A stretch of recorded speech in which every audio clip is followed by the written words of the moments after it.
임진왜란 당시 조선군의 최고 책임자였던 서해 유성룡이 진비록이라는 책을 썼습니다.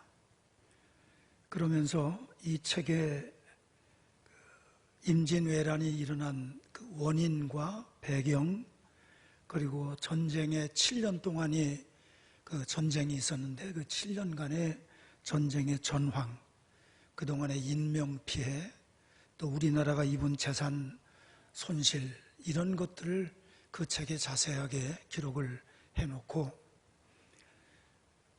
이 나라에 다시는 똑같은 불행이 반복되지 않기를 바라고 조정의 실정을 반성하면서 또 조선의 앞날을 대비하기 위해 피를 토하는 심정으로 이 책을 저술하게 되었다라고 서문에서 그 말을 합니다. 그러나 조선의 당시 지도자들이 그 임진왜란의 그 고통을 겪고 나서도 정신을 못 차리고 또다시 당파 싸움을 하고 정권 다툼을 하다가 치욕의 병자호란을 한 44년 후에 맞게 되고 또 그 후로부터 한참 뒤에는 아예 나라를 통째로 빼앗기는 그런 비극이 우리나라에 일어나게 됩니다. 한국 근대사를 살펴보면은 36년 동안의 일제강점기 치하에서 해방된 직후에 남한과 북한의 상황이, 형편이 확연히 갈라지는 모습을 볼 수 있습니다. 1945년 8월 1호 해방이 되면서 곧바로 북한은 소련의 막강한 힘을 등에 업고 김일성 독재 체제를 수립하고 강력한 공산 국가를 만들어 가고 있었습니다. 그런데 같은 시기 5년 동안 남한에서는 무슨 일이 벌어졌을까요? 정치인들은 정권 다툼에 정말 머리에 피가 나도록 싸우고, 군인들은 기강이 해이해지고 무너져서 군대의 그 기강이 완전히 무너진 상태였습니다. 거기다가 교회마저도 다를 바 없이 해방이 되자마자 언제 독립운동을 했냐는 듯이 역시 또 교권 다툼에 혈안이 되어 있었습니다. 일제치하의 쓰라린 아픔을 겪고도 정신을 못 차린 겁니다. 하나님께서 기적적인 역사로 미국을 비롯한 서방 국가를 동원해서 그 치욕의 36년 역사를 벗어나게 하시고 해방을 주셨으면 정신을 좀 차리고 나라를 돌아보아야 되는데 정치 지도자, 종교 지도자 할 것 없이 모두가 다 자기 이익만 챙기느라고 정신이 없었습니다. 그러다가 결국 해방된 지 불과 5년밖에 안 된 1950년 6.25 전쟁이 터져서 나라가 두동강이 나고 지금까지 이렇게 분열국가로 전 세계에 볼 수 없는 그런 나라가 되지 않았습니까? 그런데 말입니다. 77년이 지난 오늘날에도 별로 달라진 게 없다는 생각이 들지 않나요? 지금 이 나라의 지도자들 보십시오. 백성들의 안위는 뒷전이고 정권 다툼만 일삼고 있지 않습니까? 참으로 서글프고 참으로 안타까운 마음입니다. 일제강점기 독립운동가였던 단재 신채호라는 분이, 이분은 학자이면서 교육자였었는데 남긴 명언이 있습니다. 역사를 잊은 민족에게 미래는 없다. 지난날의 역사를 잊어버린 민족에게는 희망이 없다는 뜻이겠죠. 저는 오늘 광복 77주년을 하루 앞둔 오늘 파수꾼의 사명이라는 말씀을 가지고 함께 이 시대의 파수꾼에 대해서 생각을 해보려고 합니다. 첫째로 파수꾼은 깨어 있어야 합니다. 한때 부여와 번영의 상징이었던 동로마 비잔틴 제국이 1453년에 오스만 터키라는 나라에 의해서 함락이 됐는데, 그 나라의 함락 원인을 역사가들이 분석한 것을 보면 두 가지입니다. 첫째는 당직 군인들이 성문을 걸어 잠그지를 않았다는 거예요, 그날 밤에. 두 번째는 보초들이 술을 진탕만탕 마시고 술 취해서 잠들어 있었다는 것입니다. 그게 두 가지 이 나라 함락의 원인입니다. 그렇게 살기 좋고 그렇게 강하고 그렇게 부유했던 이 비잔틴 제국이 보초들이 술 취해서 잠들어 있었기 때문에 멸망했다. 이유가 간단합니다. 보초들이 술 취해 잠드는 것이 한 강대국의 멸망의 원인이었다는 이 말은 오늘 우리들에게 매우 큰 의미를 암시해주고 있다고 생각합니다. 파수꾼이 깨어있는 목적은 단지 잠을 자지 않는 데 있는 것은 아닙니다. 잠을 안 자기 위해서 파수꾼으로 근무하는 게 아니죠. 파수꾼은 주변의 상황을 잘 살피고 자기가 속해 있는 성과 지역을 지키는 것이 파수꾼이 깨어있는 목적이지요. 사람들이 이구동성으로 오늘의 상황을 총체적 위기라고 말합니다. 그 어느 때도 볼 수 없었던 전례 없는 복합적 위기라고 말합니다.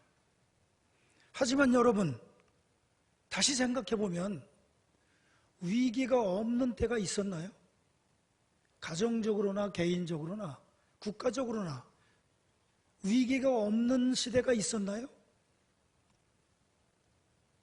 어느 시대든 위기는 항상 있었습니다. 어느 시대나 그 위기는 존재해 왔습니다.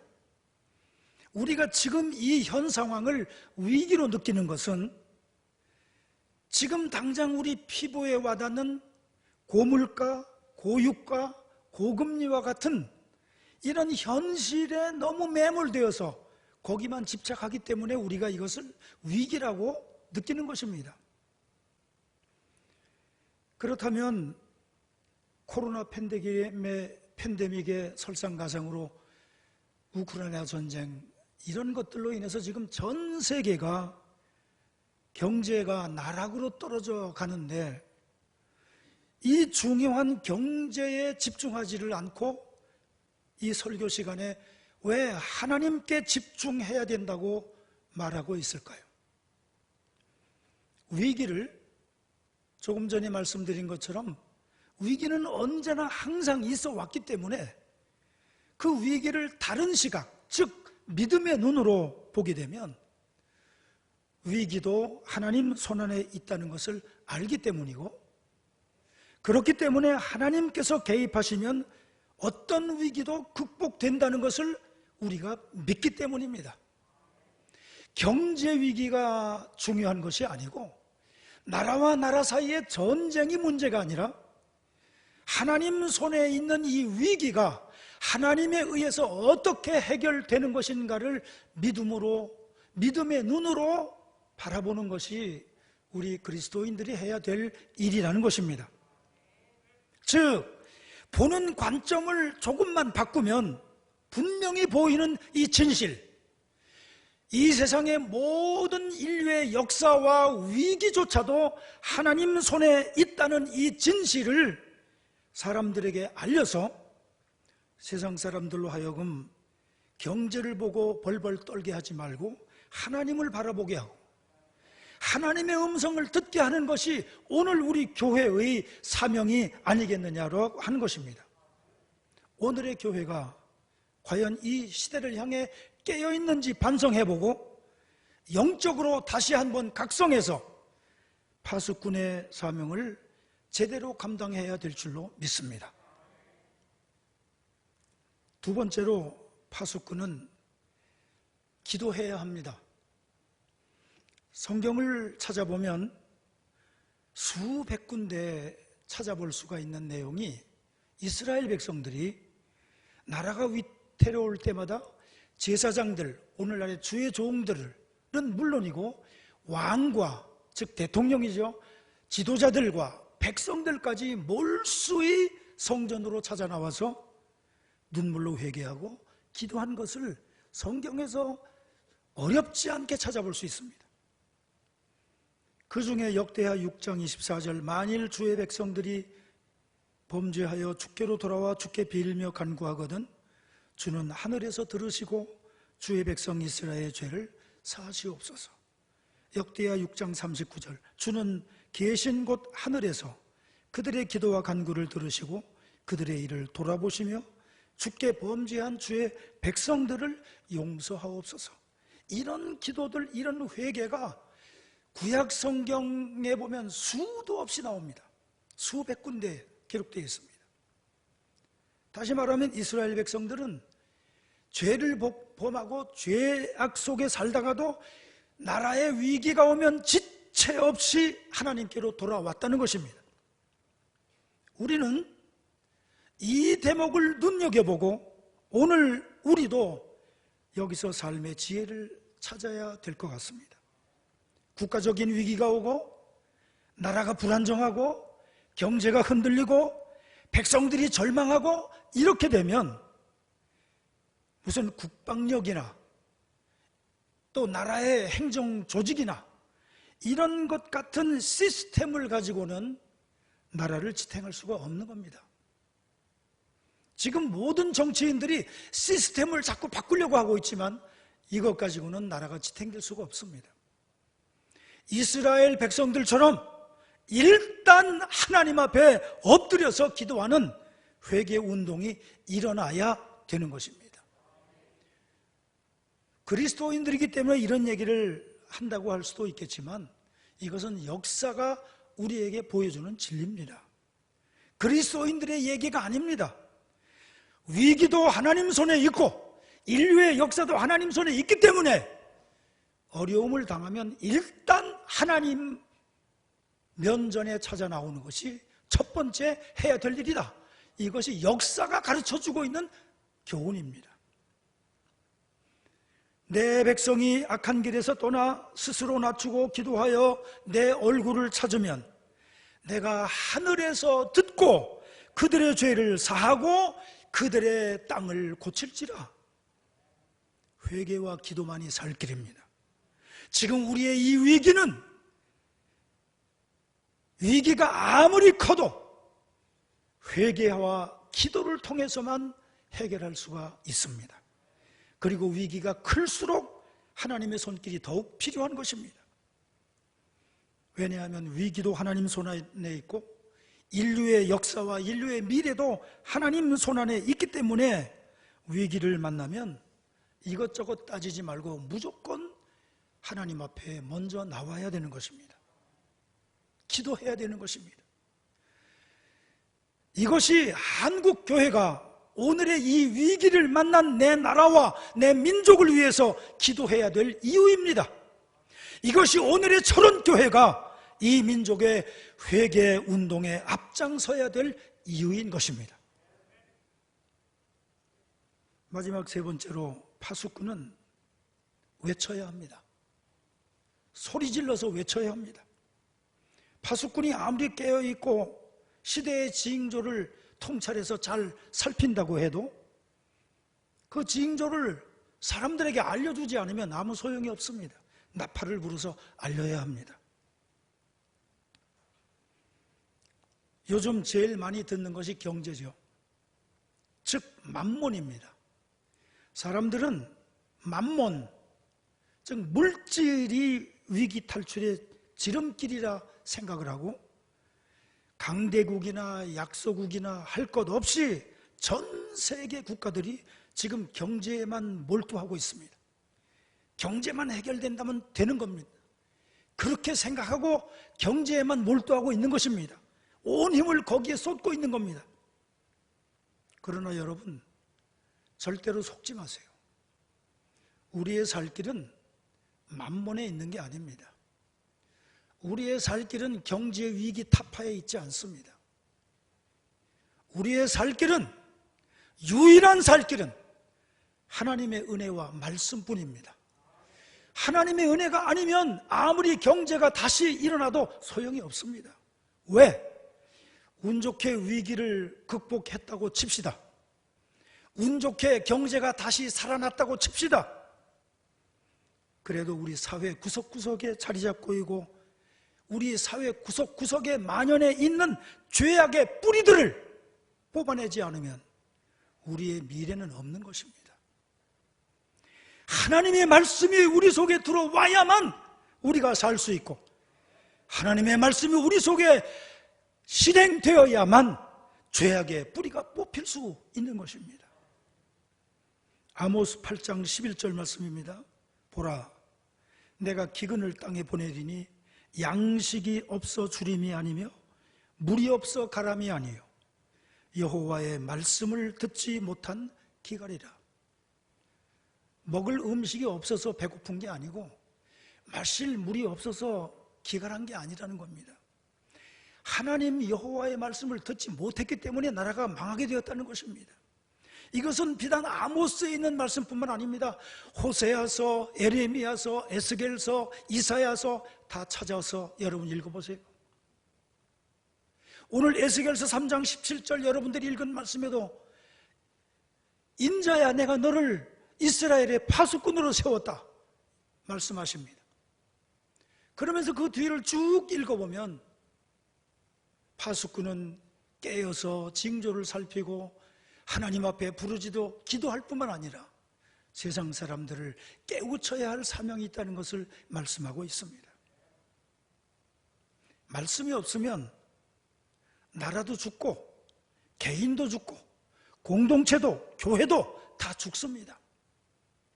말씀을 떠나 사는 자에게 궁극적으로는 살 길이 없다는 얘기입니다. 열왕기상 17장 1절 말씀 보세요. 내 말이 없으면 수년 동안 비도 이슬도 있지 아니하리라. 하나님의 말씀이 없으면요 비도 이슬도 내리지 않는다는 거예요. 그렇게 가뭄에 우리가 비를 기다려도 하나님의 말씀이 없으면 내리지 않는다는 겁니다. 지금 과학의 최첨단을 자랑하는 나사, 지난번 태풍에 지붕 날아가고 뭐 다 날아갔잖아요. 과학의 최첨단을 달리는 곳의 중심지면 태풍 정도 끄떡 없어야 되는데 태풍 한 방에 그냥 다 날아갔어요. 비 몇 달 동안만 안 와도 선진국이라고 하는 나라들도 속수무책입니다. 하루에 몇백 미리만 비가 와도 미국, 이태리, 독일, 소련 할 것 없이 속수무책입니다. 하나님의 손에 이 인류의 역사가 달려있는 겁니다. 인간이 죽고 사는 것은 하나님의 손에 달려있는 것이지 나라와 나라 사이에 무슨 전쟁, 경제를 타파하고 경제 위기를 극복해내는 이런 데 있는 게 아닙니다. 우리는 속으면 안 됩니다. 착각하면 안 됩니다. 말씀이 없으면 인간의 생존 수단 자체가 전멸된다는 거예요. 그렇기 때문에 오늘 우리는 하나님을 거역하고 온갖 우상과 함께 살아왔던 지난날의 모든 죄를 회개하고 철저히 회개하고 말씀으로 돌아와야 됩니다. 이것이 우리 민족이 살 길입니다. 이것이 세계 인류가 살 길입니다. 그렇기 때문에 여러분들에게 오늘 이 시간 저는 간절히 부탁을 드립니다. 오늘날 수많은 주의 종들이 강단에서 말씀을 외치고 있습니다. 강단에서 말씀을 외치는 주의 종들이 이 시대를 향해 정의롭고 담대하게 나팔을 불도록 성도들이 뒤에서 기도로 뒷받침해 드려야 됩니다. 하나님의 종들이 하나님을 대신해서 이 세상을 향해 정의로운 말을 하도록 주의 종들이 이 역사 앞에 부끄럼 없이 외칠 수 있도록 이분들을 위해서 기도해 드려야 합니다. 하나님의 말씀을 외치는 근거지는 하나님의 종들이기 때문에 주의 종들이 용기를 가지고 주의 종들이 담대하게 이 세상과 정치 지도자들을 향해서 외칠 수 있도록 기도해 드려야 됩니다. 이제 말씀을 마치려고 합니다. 파수꾼은 깨어있는 자입니다. 파수꾼은 기도하는 자입니다. 파수꾼은 하나님의 말씀을 세상에 외치고 그리고 잠들어 있는 영혼들을 깨우는 자입니다. 여러분, 우리가 잊지 말 것은요, 오늘의 상황이 아무리 위태롭고 아무리 절망적이라 할지라도 우리 교회만 똑바로 서면 나라는 결단코 망하지 않는다는 믿음을 가져야 됩니다. 우리가 똑바로 서 있으면, 성도가 똑바로 서 있으면 절대로 나라는 망하지 않습니다. 오늘 말씀입니다. 여호와의 말씀이 내게 임하여 이르시되 인자야, 내가 너를 이스라엘 족속의 파수꾼으로 세웠으니 너는 나를 대신하여 그들을 깨우치라. 하나님을 대신하여 말씀으로 깨우치는 일, 잠들어 있는 영혼들을 흔들어 깨우는 일, 이것이 파수꾼의 사명이고 이것이 성도의 사명이고 그리고 이것이 하나님의 종들의 운명입니다. 혹시 오늘의 교회가 말 못하는 벙어리가 된 건 아닌지 깊은 성찰이 필요합니다. 반성이 필요합니다. 말하는 한국 교회가 되게 해주십시오라고 온 성도들이 기도해야 됩니다. 부디 우리 철원교회 온 성도들이 이 운동에 앞장을 서고 이 시대에 깨어있는 파수꾼들이 되어서 우리 철원교회가 민족의 회개운동과 영적 각성운동에 선봉에 서기를 주님의 이름으로 간절히 축원합니다.